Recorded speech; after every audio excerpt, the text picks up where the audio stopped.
Hello friends, ఈరోజు మనం ఆంధ్రప్రదేశ్లో పెన్షన్ క్యాన్సిల్ లేదా చేంజ్ ఎలా చేయాలో పూర్తి వివరాలతో తెలుసుకుందాం.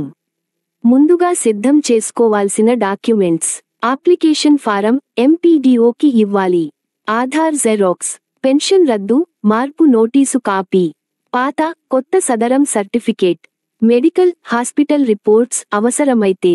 గమనిక: కొత్త సదరం సర్టిఫికేట్ తప్పనిసరి కాదు, ఉన్నదైతే మాత్రమే అటాచ్ చేయండి. ఎక్కడికి వెళ్ళాలి?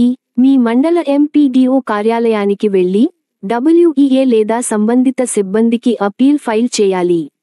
దరఖాస్తు సమర్పణ: అన్ని డాక్యుమెంట్స్ ఒక ఫైల్లో పెట్టండి. ఇన్వర్డ్ రిసిప్ట్ సెక్షన్లో సబ్మిట్ చేసి అక్నాలెడ్జ్మెంట్ టోకన్ నంబర్ తీసుకోండి. మీ మొబైల్ నంబర్ సరిగా నమోదు చేయండి.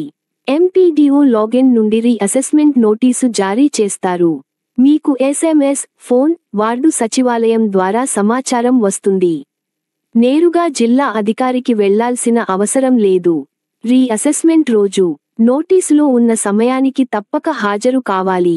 ఆధార్, పాత కొత్త సదరం, నోటీసు కాపీ, మెడికల్ రికార్డ్స్ తీసుకెళ్లాలి.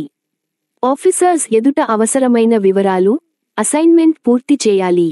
తదుపరి స్టెప్స్: రీ-అసెస్మెంట్ తర్వాత ఫలితాలు ఎంపీడీఓ సంబంధిత అధికారులకు వెళ్తాయి. అవసరమైతే ఎంపీడీఓ కార్యాలయంలో స్టేటస్ అడగండి. Pension restart change information SMS లేదా ఎంపీడీఓ ద్వారా అందుతుంది. ప్రత్యేక పరిస్థితులు: 60 ఏళ్లు పూర్తయితే వికలాంగుల పెన్షన్ వృద్ధాప్య పెన్షన్గా మార్చుకోవచ్చు. మరణం జరిగితే వికలాంగుల పెన్షన్ ఇనెలిజిబుల్ అవుతుంది. కొత్త సదరం సర్టిఫికేట్ లేకపోతే అప్లికేషన్ ప్రాసెస్ ఆగదు, ఉన్న డాక్యుమెంట్స్ సరిపోతాయి. తప్పు చేసే పనులు: రీఅసెస్మెంట్ నోటీసు రాకముందే జిల్లా అధికారికి వెళ్లడం, కొత్త సదరం తప్పనిసరి అని భావించి ఫైల్ ఆలస్యం చేయడం, అక్నాలెడ్జ్మెంట్ తీసుకోకపోవడం. ఇలాంటి తప్పులు చేయకూడదు.